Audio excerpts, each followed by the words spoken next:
Hello everyone. Our today's topic is Schneiderman's 8 golden rules of interface design. This is a very important topic from examination point of view as well as SCI point of view because Schneiderman's golden rules में 8 golden rules दिए गए हैं, मतलब वो 8 main rules हैं जिनको हम अपनी लॉजिकल डिजाइन को जब स्क्रीन पे इम्प्लीमेंट करते हैं तो उस पर बहुत फोकस करते हैं। अभी तक हमने इससे पहले एससीआई में डिजाइनिंग से रिलेटेड जितना भी कुछ पढ़ा वो सारी की सारी चीजें लॉजिकल डिजाइन थी। मींस हम जो डिजाइन इम्प्लीमेंट करेंगे उस डिजाइन का लॉजिकल अप्रोच हम पढ़ रहे थे, डॉक्यूमेंटेटेड अप्रोच पढ़ रहे थे, कॉन्सेप्चुअल अप्रोच पढ़ रहे थे। लेकिन अब उस डिजाइन को हमें क्या करना है, अपनी स्क्रीन पर रिफ्लेक्ट करना है, अपनी स्क्रीन पर उसको उतार देना है। तो अब जो हम डिजाइनिंग आज पढ़ने जा रहे हैं वो स्क्रीन डिजाइनिंग है। मींस जो लॉजिकल डिजाइन डिजाइनर ने किया उस लॉजिकल डिजाइन को स्क्रीन पर उतारने के लिए, मींस उसको इम्प्लीमेंट करते समय हमें किन किन चीजों को ध्यान में रखना होता है उसके रिगार्डिंग 8 रूल्स दिए हैं, 8 नियम बताए गए हैं और उस नियम को स्नाइडरमैन्स ने बताया। इसीलिए इन 8 रूल्स को हम बोलते हैं स्नाइडरमैन्स 8 golden rules. This is golden rule. Golden rule इसलिए हम कह रहे हैं क्योंकि एचसीआई में जो भी हम स्क्रीन डिजाइन करते हैं उन स्क्रीन डिजाइनिंग के लिए हम इस रूल को फॉलो करते ही करते हैं और ये बहुत इंपॉर्टेंट पॉइंट है सेमेस्टर एग्जाम के पॉइंट ऑफ व्यू से। तो अगर स्नाइडरमैन्स गोल्डन रूल्स की बात करें तो there are total 8 golden rules, जिसमें से पहला रूल कह रहा है strive for consistency. Second rule कह रहा है cater to universal usability.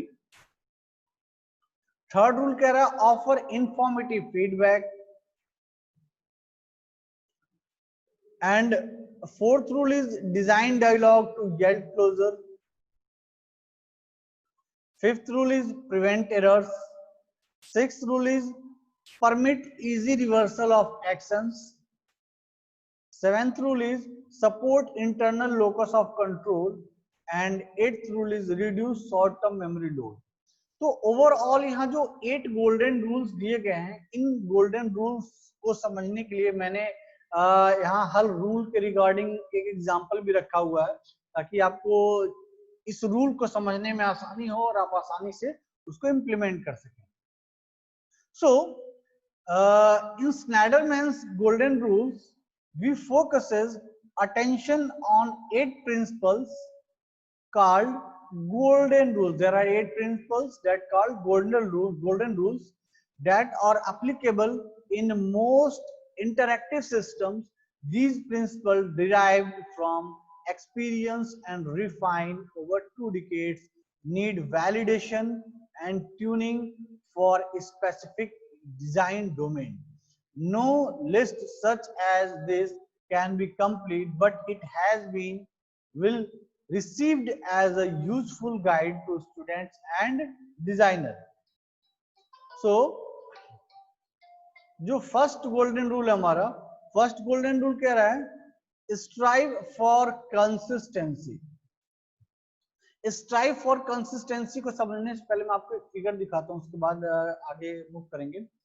Strive for consistency means आपको अपनी स्क्रीन का जो भी आप डिजाइन बना रहे हैं वो डिजाइन आपके उस इंटरफेस के हर एक स्क्रीन में सेम जैसा होना चाहिए, वैसा ही दिखना चाहिए जैसे आपकी पहली स्क्रीन में और वैसा ही दिखना चाहिए जैसे आपकी दूसरी स्क्रीन में। फॉर एग्जांपल यहाँ पे आपको 2 स्क्रीन दिख रहे हैं, स्क्रीन 1 एंड स्क्रीन 2। स्क्रीन 1 में अगर देखें तो स्क्रीन 1 में जो पावर का बटन है, वो पावर का बटन जो रेड कलर का है, उस रेड कलर के बटन को हमने राइट साइड में रखा हुआ है, ठीक है, राइट साइड में, और इस येलो वाले बॉक्स के जस्ट सामने। वहीं दूसरी वाले स्क्रीन में अगर देखें तो रखा यहाँ भी राइट साइड, लेकिन थोड़ा बॉटम की तरफ मूव कर रहे हैं, यानी सेकंड वाले येलो बॉक्स के बगल में हमने इसको रखा हुआ है। तो कहने का मतलब ये है कंसिस्टेंसी होनी चाहिए। जैसा आप पहले स्क्रीन में जिस लोकेशन पे आपने पावर बटन को प्लेस किया वैसे ही आप ऑन वाले बटन को दूसरी स्क्रीन पे भी सेम पोजीशन पे लोकेट करेंगे, ठीक है। ऐसा नहीं होना चाहिए कि आपने पहली स्क्रीन में जो ऑन बटन है आपने टॉप लेफ्ट कॉर्नर पे रख दिया और अंदर स्क्रीन में बॉटम राइट कॉर्नर पे रख दिया, तो ये चीज नहीं होनी चाहिए। इस चीज को बड़ा ध्यान में रखना है। तो ये फर्स्ट रूल जो हमारा है वो है स्ट्राइव फॉर कंसिस्टेंसी। इसमें कह रहा है consistency can be achieved through graphical elements such as font, colour, shape, position being consistently same in all menu and screen across categories for a particular software. कहने का मतलब ये है जो भी हम ग्राफिकल एलिमेंट्स यूज कर रहे हैं उन ग्राफिकल एलिमेंट्स को जब हम अपने स्क्रीन पे उतारेंगे, अपने स्क्रीन पे रिफ्लेक्ट कराएंगे, तो उनमें कंसिस्टेंसी होनी चाहिए। वो चाहे वो फॉन्ट की साइज को लेके हो, नॉर्मली आपने देखा होगा बहुत सारे बच्चे सिनॉप्सिस बना के लाते हैं या रिसर्च पेपर बना के लाते हैं। पहले पेज में फॉन्ट साइज कुछ और होता है, दूसरे पेज में फॉन्ट साइज कुछ और होता है, फॉन्ट टाइप कहीं कुछ और है, फॉन्ट टाइप कहीं कुछ और। मींस हमें कंसिस्टेंसी रखनी है। जैसे कि हम जो भी रिसर्च पेपर लिखें या जो भी डिजाइनिंग करें उसमें कंसिस्टेंसी होनी चाहिए। हर एक पेज, हर एक स्क्रीन बिल्कुल एक जैसा दिखना चाहिए। तो वो जो कंटेंट, वो जो एलिमेंट है जिनको हम यूज कर रहे हैं अपनी स्क्रीन पर, जो ग्राफिकल एलिमेंट है, उन्हीं ग्राफिकल एलिमेंट को यूज करके हम कंसिस्टेंसी मेंटेन करेंगे। तो वो हमारे ग्राफिकल एलिमेंट्स क्या है? यहाँ पे हमारे ग्राफिकल एलिमेंट्स है फॉन्ट्स, कलर, शेप, पोजीशन। तो ये जो हमारे एलिमेंट्स है, इन एलिमेंट्स को हम अपने स्क्रीन पे जब भी यूज करेंगे तो इस तरह से यूज करेंगे कि कलर जो हो सभी जैसा है, सभी हर डोमेन का कलर अलग अलग स्पेसिफाइड हो। शेप, अगर मैंने किसी ऑब्जेक्ट का डिफाइन किया हो तो हर जगह वो ऑब्जेक्ट उसी शेप में होना चाहिए। पोजीशन, किसी स्पेसिफिक ऑब्जेक्ट की अगर मैंने डिफाइन कर दी टॉप लेफ्ट कॉर्नर तो टॉप लेफ्ट कॉर्नर पे ही होना चाहिए। तो कुछ ऐसी बेसिक चीजें जिससे हमें ध्यान में रखना होता है और उसको यूज करके हम ग्राफिकल एलिमेंट्स को अपनी स्क्रीन के स्पेसिफिक लोकेशन पे रखते हैं, या उसके शेप को ध्यान में रखते हैं, उसके कलर को ध्यान में रखते हैं, उसके फॉन्ट या उसके साइज को ध्यान में रखते हैं। So user need to be able to do the same thing the same way that they have been doing every time. Interface need to exhibit consistent quality across screen applications, both visual as well as behavioral. Consistency lead to a pattern which is easier to handle cognitively. Consistency such as similar sequence of action in a similar situation make it easy to learn. Same thing जो मैंने अभी आपको बताया, हर screen में चीजें बिल्कुल एक जैसी दिखनी चाहिए।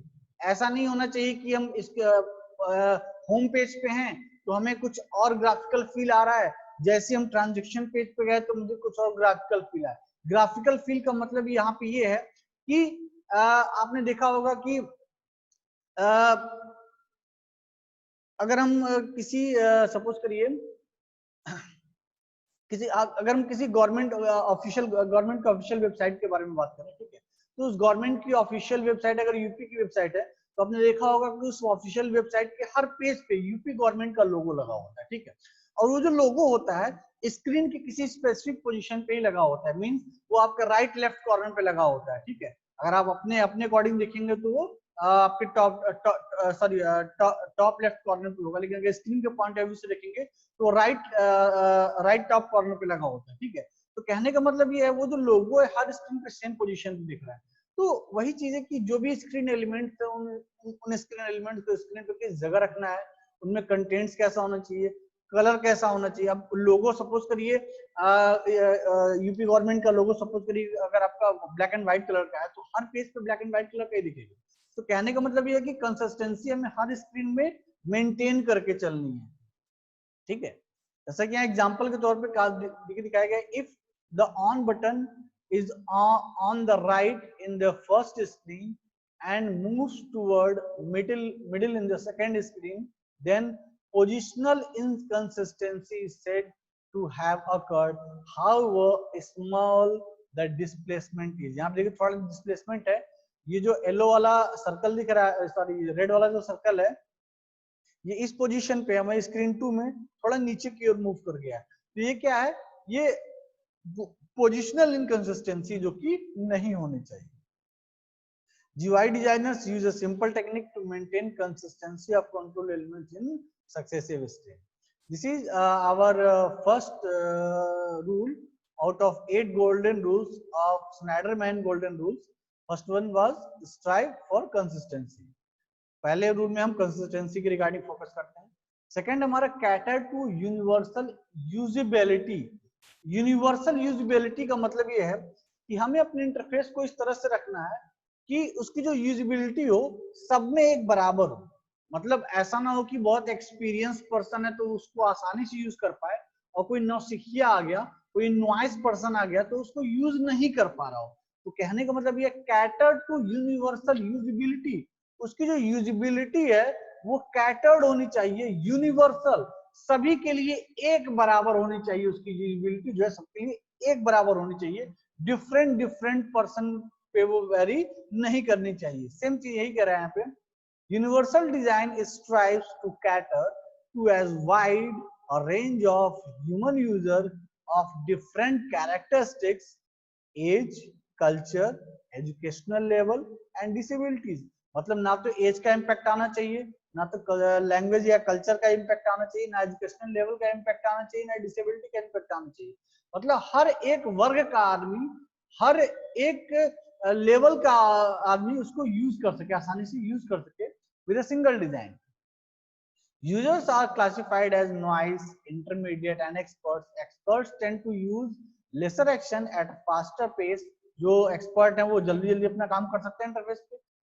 Abbreviated shortcuts की को यूज करके, and some techniques used, interface need to cater to all levels and classification of user noise to expert। Means जो हम अपनी जब डिजाइनिंग करेंगे स्क्रीन की, तो उस स्क्रीन की डिजाइनिंग पे कंटेंट को इस तरह से रखेंगे कि नॉइस यानी नौसिखिए से लेके एक्सपर्ट, जो बिल्कुल अनुभवी आदमी है, नौसिखिए से लेके अनुभवी तक के हर एक वर्ग के व्यक्ति को हमारे इंटरफेस से, हमारे स्क्रीन से इंटरेक्ट करने में कोई प्रॉब्लम न फील करनी पड़े। ये था हमारा second golden rule, cater to universal usability. So let's move to the third golden rule. Third was offer informative feedback. Informative feedback का मतलब क्या है? आपने सपोज करिए कोई सर्टेन एक्शन परफॉर्म किया, सपोज करिए आपने कोई एक मेल कंपोज किया, उस मेल को सेंड कर दिया। मेल को सेंड करने के बाद आप ये कैसे एश्योर्ड होंगे कि हाँ मेल सेंड हो चुका है? मान लीजिए आपने किसी को मेल भेज दिया, तो आप ये कैसे एश्योर्ड करेंगे कि हाँ मेल सेंड हो चुका है?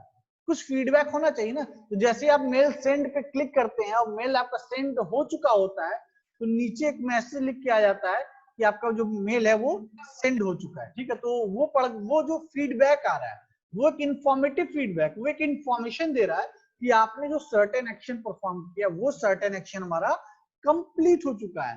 तो जो 8 गोल्डन रूल्स है, उन गोल्डन रूल्स में तो जो थर्ड गोल्डन रूल है वो ये कहता है कि फीडबैक होना चाहिए। और फीडबैक कैसा होना चाहिए? इंफॉर्मेटिव होना चाहिए, यानी आपका इंटरफेस एक इंफॉर्मेटिव फीडबैक प्रोवाइड करे। मतलब आप कोई कंटेंट कॉपी पेस्ट कर रहे हैं, तो उस कॉपी पेस्ट के रिगार्डिंग आपकी स्क्रीन कुछ विंडो ओपन हो ताकि आपको ये फील हो कि हाँ डेटा हमारा जो है कॉपी हो रहा है। ठीक है, सपोज करिए आपने कोई रॉन्ग एक्शन परफॉर्म कर दिया सिस्टम पे, कोई एरर मैसेज जनरेट होना चाहिए। मींस एक इंफॉर्मेटिव फीडबैक आना चाहिए जिससे यूजर को ये पता चल सके कि उसके एक्शन के जो भी उसने एक्शन परफॉर्म किया है उसके करस्पॉन्डिंग सिस्टम क्या रिस्पॉन्ड कर रहा है। तो जो थर्ड रूल है उसमें कह रहा है interface needs to not just to be communicative but also need to inform the user in terms of learning and feedback which tells them that they are proceeding in the right direction। जो human को ये बताए कि हाँ वो जो कर रहा है बिल्कुल करेक्ट वे में कर रहा है, कोई मिस्टेक एग्जीक्यूट नहीं हो रहा है। For every action of the user there needs to be a feedback। Only the interaction in SCI is said to take place।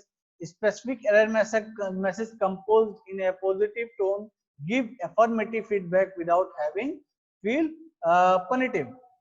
Overall कहने का मतलब यह है कि अगर इन केस कोई मिस्टेक अगर यूजर से हो जाती है, ठीक है, तो उस मिस्टेक के रिगार्डिंग उसके पास एक एरर मैसेज जनरेट होना चाहिए जिससे वो पढ़ करके अपने एक्शंस को रोल बैक कर सके। ठीक है, unless the user get a feedback he she cannot proceed or become unsure of the correctness of the action। जब तक कोई फीडबैक मैसेज नहीं आएगा यूजर ये अंडरस्टैंड नहीं कर पाएगा कि जो उसने किया वो सही किया या गलत किया। क्योंकि सही किया तो ठीक है, उसे सेटिस्फेक्शन मिल जाएगा, गलत किया तो उसे करेक्ट करेगा। तो इसके लिए इंफॉर्मेटिव मैसेज होना बहुत जरूरी है, इंफॉर्मेटिव फीडबैक होना बहुत जरूरी है ताकि यूजर ये अंडरस्टैंड कर सके कि उसने जो भी एक्शन परफॉर्म किया वो राइट है या रॉन्ग है। तो this is our third golden rule. Let's move to the fourth golden rule, that is design dialogue to yield closer. Design dialogue to yield closer means आप कुछ सेट ऑफ डायलॉग्स बनाइए जिससे आपको ये पता चले कि हाँ आपको कैसे कैसे मूव करना और कैसे आप अपने टास्क को फिनिश करेंगे, और अब वो आपका टास्क फिनिश हो चुका है। जैसे कि यहाँ देखिए इस फिगर में एक एग्जांपल लिया गया है। एग्जांपल यहाँ दो एग्जांपल मैंने लिए हैं। पहला वाला जो है आपका अनक्लोज्ड डायलॉग है, एग्जांपल 2 अनक्लोज्ड डायलॉग, और इसी एग्जांपल को हमने लिया है क्लोज्ड डायलॉग की तरह। हमें क्या यहाँ रिएक्ट करना है, क्लोज्ड डायलॉग की तरह, मींस जिसमें सारी की सारी चीजें बिल्कुल क्लियर मेंशन, जो कब क्या करना है और हम कैसे अपने इन टास्क की ओर मूव करेंगे। सो इसमें कह रहा है in an interaction dialogues need to have a closure which is recognized by the user as end of an action। एक सर्टेन डायलॉग्स होना चाहिए जिससे यूजर को ये पता चले इन पेजेस को फॉलो करते हुए हम फाइनली अपने एक्शंस को फिनिश करेंगे। Sequence of action need to proceed in dialogue by engaging the user in step by step. मैंने सेम जैसा कि मैंने अभी बताया, स्टेप बाय स्टेप मूव करेगा तब जाके फाइनल अपने एक्शन को कंप्लीट कर पाएगा, एंड कर पाएगा। Like in mathematical expression every closing bracket means the corresponding closing bracket. जैसे कि आप नॉर्मली आप देखते हैं कि हमें बचपन में पढ़ाया जाता है काक को पहले काट लिए ता पीछे दो भाग गुणा करो धन जोड़ दो ऋण को दियो घटा। तो हमने मैथमेटिकल सीक्वेंस बना रखा है, पहले ये ऑपरेशन परफॉर्म करना है, फिर ये करना है, फिर ये करना है, फिर ये करना है। उसी सीक्वेंस में हम अपने मैथमेटिकल ऑपरेशन को परफॉर्म करते हैं। जैसे कि ब्रैकेट्स के लिए होता है, नॉर्मली हम बिग ब्रैकेट ओपन करते हैं, फिर कर्ली ब्रैकेट ओपन करते हैं, फिर स्मॉल ब्रैकेट ओपन करते हैं। तो मैथमेटिकल ऑपरेशन में कौन कौन सा ऑपरेशन कब होगा ये हमने डिफाइंड कर दिया कि पहले ये देन ये देन ये देन ये। उससे आसानी क्या होती है, हमें ये पता चलता है कि हम कैसे अपने टास्क को फिनिश कर पाएंगे, अपने टास्क को कैसे फिनिश कर पाएंगे। तो जो सेट ऑफ एक्शंस हैं उन सेट ऑफ एक्शंस का प्रॉपर डिस्क्रिप्शन होना बहुत जरूरी है। क्योंकि एग्जांपल के तौर पर देखिए यहाँ पे देखिए एग्जांपल लिया है, a message at the end of a sequence of event given a feedback and closure of sender SMS। अच्छा ये एग्जांपल तो आपका इसका हो गया, मैं मूव कर देता हूँ इस पॉइंट की ओर। This example of here,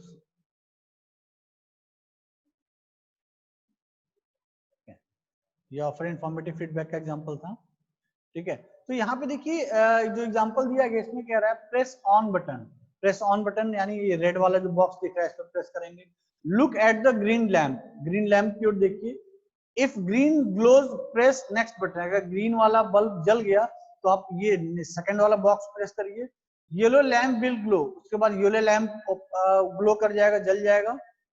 push third button, then आप नेक्स्ट बटन को प्रेस करिए एंड कंटिन्यू टिल, और फिर अगला फोर्थ बटन प्रेस करिए तब तक till green lamp stop glowing, जब तक आपका हरा वाला बटन, हरा वाला बल्ब जो है जलना बंद ना हो जाए। और यहाँ पे देखिए टास्क फिनिश हो गया। लेकिन यहाँ पे ये तो बताया गया कि रेड बटन को प्रेस किया, ऑन मतलब ऑन बटन प्रेस किया, ग्रीन लाइट जल गई, ठीक है। उसके बाद जैसे हमने नेक्स्ट सेकंड वाला बटन प्रेस किया, येलो लाइट जल गई, और तब तक हम इन बटन्स को प्रेस करते जाएंगे जब तक ग्रीन वाली लाइट बंद नहीं हो जाएगी। लेकिन येलो लाइट के रिगार्डिंग कोई भी स्टेटमेंट यहाँ पे गिवन नहीं है। तो ये जो डायलॉग्स है ये अनक्लोज्ड डायलॉग है, मतलब हम अपने गोल की ओर, गोल को फिनिश करने की क्लोज नहीं है, ठीक है। हमें क्या करना है, बिल्कुल क्लोज्ड डायलॉग चाहिए जो हर एक चीज को बिल्कुल क्लियर मेंशन करे। सो यहाँ पे देखिए उसी एग्जांपल को हमने दूसरे तरह से रिप्रेजेंट किया जिसको हम क्लोज्ड डायलॉग कह रहे हैं। पहले क्या करें, प्रेस ऑन बटन, पहले ऑन बटन प्रेस करेंगे यानी दिस वन रेड बटन, ठीक है। Look at the green lamp, if green glows press second push button. Green button की ओर देखिए, अगर जल गया तो आप सेकंड वाले बटन को प्रेस करिए। जैसे सेकंड बटन आपने प्रेस किया and yellow lamp will glow, पीला वाला बल्ब जो है आपका जल जाएगा। Press third button and continue will other third button till green lamp stop glowing. तब तक आप बटन को प्रेस करते जाइए जब तक आपका ग्रीन लैम्प, ग्रीन वाली लाइट बंद नहीं हो जाती। When yellow lamp stop glowing it indicates sequence over.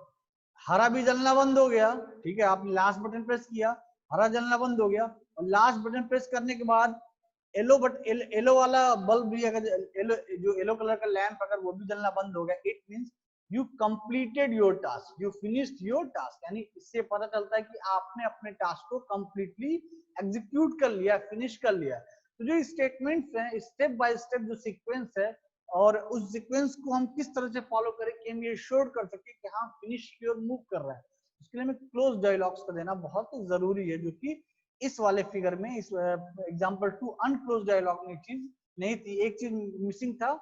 वो क्या था, एलो एलो एलो लैम्प की रिगार्डिंग स्टेटमेंट मिसिंग था कि एलो लैम्प को भी ऑफ होना जरूरी है, तब जाके आपका जो ऑपरेशन हो फिनिश होगा।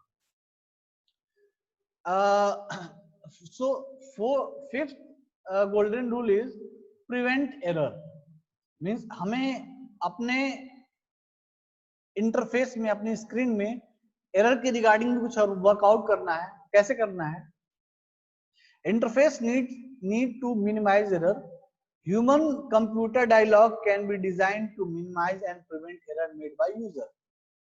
जैसे सपोज करिए आप घर में भी अपने कभी कोई गलती करते होंगे, माँ बाप हमें टोकते हैं, समझाते हैं, नहीं ये गलत है, ऐसे नहीं करना है। तो उससे क्या होता है, आप उस काम को दोबारा नहीं करते। मींस अगर कोई एरर, अगर आपने कोई सर्टेन एक्शन परफॉर्म किया और उस एक्शन के रिगार्डिंग सिस्टम ने कोई एरर मैसेज जनरेट कर दिया या आपको अलर्ट कर दिया, तो आप नेक्स्ट टाइम से वो एक्शन परफॉर्म नहीं करेंगे। तो इससे क्या होगा, आप सेम एरर को बार बार अकर्ड नहीं होने देंगे। अगर आपने एक बार कोई मिस्टेक किया, उस मिस्टेक के रिगार्डिंग अगर हमने आपको अलर्ट कर दिया, तो डेफिनेटली आप सेकेंड टाइम वो एरर एग्जीक्यूट नहीं करेंगे। So there could be many reasons for user error, but user himself or herself is not one of them. Users can make error while interacting with computer as well as while interpreting information. User जो है system से interact करने के दौरान हो सकता है input देते समय मिस्टेक कर दे, हो सकता है इंफॉर्मेशन को इंटरप्रेट करने के दौरान मिस्टेक कर दे। तो बहुत सारी मिस्टेक्स हो सकती हैं। तो उस मिस्टेक्स के रिगार्डिंग हमें स्क्रीन पे इंफॉर्मेशन इस तरह से रखनी है कि जब यूजर इस इंफॉर्मेशन को इंटरप्रेट करे, यूजर जब उस इंफॉर्मेशन को इंटरप्रेट करे तो इंटरप्रिटेशन में मिस्टेक नहीं होनी चाहिए। दूसरी चीज, अगर कोई इनपुट डेटा दे रहा है, उस इनपुट डेटा सपोज करिए इंटीजर देना, उसने कैरेक्टर दे दिया, तो तुरंत एरर मैसेज जनरेट हो जाए, नहीं, आपको रोल नंबर में सिर्फ इंटीजर वैल्यू रखनी, कैरेक्टर वैल्यू नहीं दे सकते, तो इनपुट के रिगार्डिंग एरर मैसेज जनरेट हो जाए।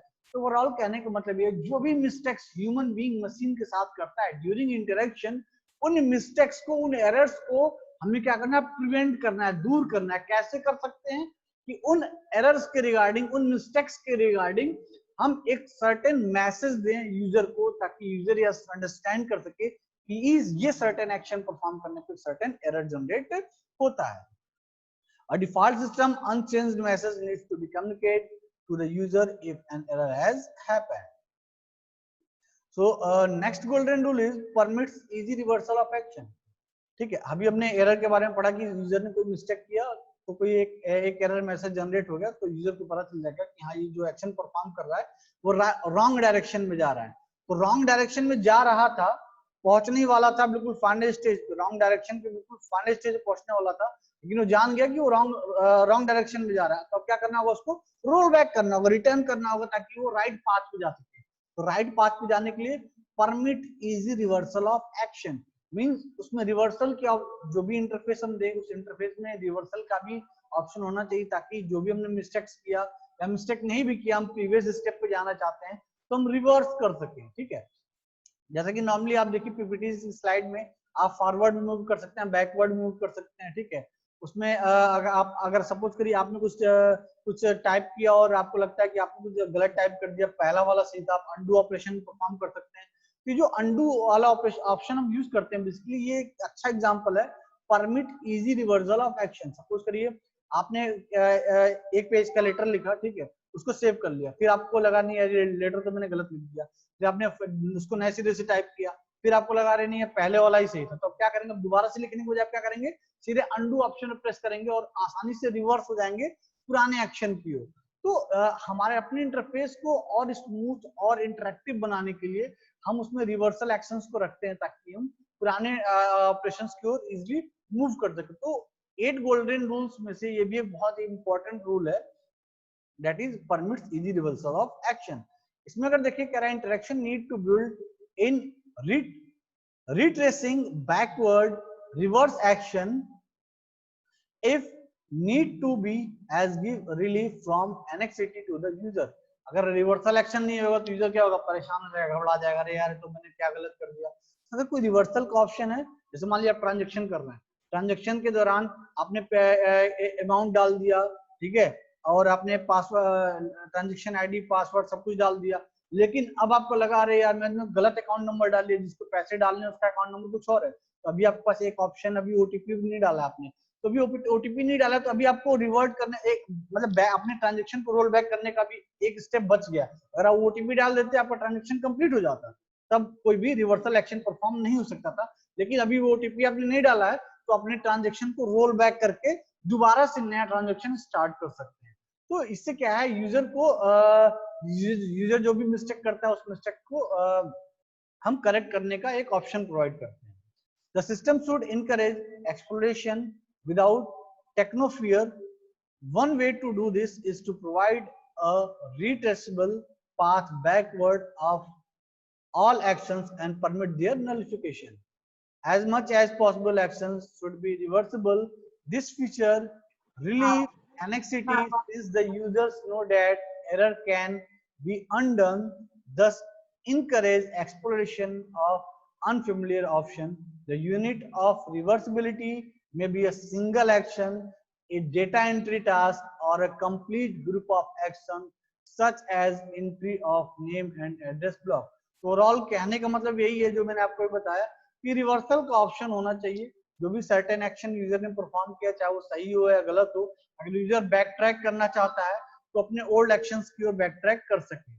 जैसा कि यहाँ स्पीकर में दिखाया गया है, यानी कि जो ग्रीन कलर का एरो ये दिखा रहा है कि हमारे पीपीटी की स्क्रीन पे, पीपीटी की विंडो पे टॉप राइट कॉर्नर पे अंडू का एक ऑप्शन होता है, ठीक है, अंडू और रीडू का ऑप्शन होता है। इस अंडू और रीडू के ऑप्शन को यूज करके हम जो भी ऑपरेशन हमने पहले परफॉर्म कर रखा है उसको दोबारा से हम उस सेक्शन पे मूव कर सकते हैं, या हम जो मतलब हमने पहले किया था फिर आगे हमने उसको करेक्ट किया तो दोबारा उसको रीडू कर सकते हैं। तो मींस अंडू और रीडू दोनों का ऑप्शन होता है इसमें। सेवेंथ रूल है हमारा support internal locus of control. Internal locus of control का मतलब ये है, जैसे कि पीपीटी का एग्जांपल लेते हैं, तो पीपीटी की विंडो में देखते हैं, पीपीटी की विंडो में सपोज करिए 100 स्लाइड्स है, तो उन 100 स्लाइड्स में क्या क्या कंटेंट्स हैं या अभी करंटली अपने स्लाइड्स पे हैं, उसके लिए आप देखिए साइड में एक बार चलता है, साइड में एक स्लाइड का बार चलता है, इसमें आपको सारी स्लाइड्स दिखती है। आप इन स्लाइड्स की साइज को छोटा कर देंगे तो नंबर ऑफ स्लाइड्स यहाँ पे बहुत ज्यादा हो जाएंगी। मीन्स आप ये देख सकते हैं कि स्लाइड में क्या कंटेंट है, मतलब कि एक आप इंफॉर्मेटिव, आप इसको एक तरह से आप इंफॉर्मेटिव अप्रोच की तरह यूज कर सकते हैं। मतलब इसको देख करके आप किसी सर्टेन स्लाइड पे क्लिक कर सकते हैं। सपोज करिए आप स्लाइड नंबर 1 पे हैं और स्लाइड नंबर 10 पे जाना चाहते हैं, विदाउट स्क्रॉलिंग आप डायरेक्टली राइट वाले पैनल पे आके स्लाइड नंबर 10 पे क्लिक करेंगे और स्लाइड नंबर 10 पे मूव कर जाएंगे। कहने मतलब इंटरनल लोकस होना चाहिए हमारे कंट्रोल का। This is achieved by more opportunities, by more opportunities for interaction. ये हमारी इंटरेक्शन को और भी स्मूथ बनाता है और अच्छा बनाता है, ठीक है। लास्ट है हमारा अच्छा इसमें नहीं कह रहा है allow user to always feel in control of the system and of the situation, make the user aware that he she is in control। means user जो है ओवरऑल जो उसका इंटरनल कंट्रोल है, जो लेवल ऑफ कंट्रोल है, उस level of control को जानने के लिए, समझने के लिए बेसिकली हम एक internal locus of control use कर रहे हैं, ताकि उसको यूज करके यूजर उस एनवायरमेंट को इजीली कंट्रोल कर सके, ठीक है। Last and eighth golden rule is reduce short term memory load. जैसा कि मैं आपको पहले ही बता चुका हूं, ह्यूमन की जो मेमोरी होती है वो 3 तरह की मेमोरी होती है, एक सेंसरी मेमोरी, एक शॉर्ट टर्म मेमोरी और एक लॉन्ग टर्म मेमोरी। तो शॉर्ट टर्म मेमोरी होती है, इसी को हम वर्किंग मेमोरी कहते हैं। मतलब जब भी हम जो काम कर रहे होते हैं, देखते हैं, सुनते हैं, बोलते हैं, उस समय हमारी वर्किंग मेमोरी काम करती है। तो हमें अपने इंटरफेस को इस तरह से रखना है कि यूजर की जो वर्किंग मेमोरी उस पर बहुत ज्यादा लोड ना पड़े। तो यूजर की वर्किंग मेमोरी पे बहुत ज्यादा लोड कब नहीं पड़ेगा, जब यूजर आसानी से समझ जाएगा, ठीक है, यूजर कम समय में चीजों को समझ जाएगा, यूजर बड़े आसानी से इंफॉर्मेशन को एक्सट्रैक्ट कर पाएगा। वही कह रहा है कि reduce short term memory load, the limitation of human information processing in short term memory requires that displays to be kept simple, multiple page displays be consolidated, window motion frequency be reduced, and sufficient training time be allotted for course, mnemonics and sequence of action. कहने का मतलब ये है, main point यही है आपका जिसे आपको समझना है. Requires that display keep simple multiple page display be consolidated. Simple होना चाहिए, ठीक है. कम से कम पेजेस में आप अपने ज्यादा से ज्यादा इंफॉर्मेशन को रिप्रेजेंट कर सकें. कंसोलिडेटेड फॉर्म में होना चाहिए, ठीक है. Window motion frequency be reduced. ऐसा नहीं होना चाहिए कि हम इंफॉर्मेशन बहुत तेजी से हमारे सामने से निकल जा रही है, हम पढ़ भी नहीं पा रहे, समझ भी नहीं पा रहे हैं. And sufficient training time to be allotted for coding course. जो भी हमारे इंटरफेस हो, उस इंटरफेस पे जो भी इंफॉर्मेशन है, जो भी कंटेंट या जो भी कोर्स है, उनको समझने के लिए प्रॉपर टाइम मिले उनको, ताकि वो चीजों को अच्छे से आसानी से समझ सकें. एंड वो जो भी सीक्वेंस ऑफ एक्शंस परफॉर्म हो उनको आसानी से समझ सकें. Where appropriate, online access of command syntax from abbreviation codes and other information should be provided. तो ओवरऑल कहने का मतलब ये है कि इंटरफेस पे हमें इंफॉर्मेशन इस तरह से रखनी है, इंटरफेस को इस तरह से डिजाइन करना है, यूजर जो है अपनी वर्किंग मेमोरी पे ज्यादा लोड न डाले, मतलब इजी वे में वो इंफॉर्मेशन को इजीली एक्सट्रैक्ट कर सके. फॉर एग्जांपल यहाँ पे देखिए दो ब्लू कलर के बॉक्स दिए गए हैं. ऊपर वाले बॉक्स में मोबाइल नंबर लिखा हुआ है और नीचे वाले बॉक्स में भी एक मोबाइल नंबर लिखा हुआ है. ये दोनों mobile number same mobile number है, बस इस इंफॉर्मेशन को रिप्रेजेंट करने का तरीका अलग है. पहले वाले बॉक्स में हमने सारे नंबर्स को एक साथ क्लब कर दिया, मिक्स कर दिया. दूसरे वाले बॉक्स में हमने पहले दो डिजिट लिखा, फिर 3 डिजिट लिखा, फिर 3 डिजिट लिखा, फिर दो डिजिट लिखा. इससे क्या है, आप नंबर को आसानी से याद कर सकते हैं. जो नीचे वाला अप्रोच है, इस नीचे वाले अप्रोच को फॉलो करते हुए आप किसी भी नंबर को इजिली लर्न कर सकते हैं, आप इजिली लर्न कर सकते हैं, याद कर सकते हैं, ठीक है. तो कहने का मतलब ये है कि इंफॉर्मेशन, अच्छा देखिए नॉर्मली आप आजकल आप देखते होंगे किसी की बाइक पे लिखा होता है यूपी 53 राम, यूपी 53 राम. तो राम में जो र है और आ है और जो म है वो बेसिकली 2, 1 एंड 4 होता है, 2, 1 एंड 4 होता है. लेकिन उसको इस तरह से डिजाइन किया जाता है that's a reduced short term memory load. मतलब ने इंफॉर्मेशन को इस तरह से रिप्रेजेंट कर दिया अपने नंबर प्लेट पे कि देखने वाला यूजर नंबर नहीं याद करेगा, लेकिन यूजर को राम वर्ड शब्द याद है, राम वर्ड जो है सबको याद है. ये किसी आपने किसी की बाइक पर अगर देख लिया, इस पर राम लिखा हुआ है, यूपी 53 राम लिखा हुआ है, तो आप 10 साल बाद भी उसके गाड़ी का नंबर बता देंगे. उसकी बाइक का नंबर था यूपी 53 214. तो कहने का मतलब ये है कि हमें इंफॉर्मेशन को इस तरह से रिप्रेजेंट करना है कि जो शॉर्ट टर्म मेमोरी पे लोड है, जो वर्किंग मेमोरी पे लोड है, वो कम से कम रह सके, ठीक है.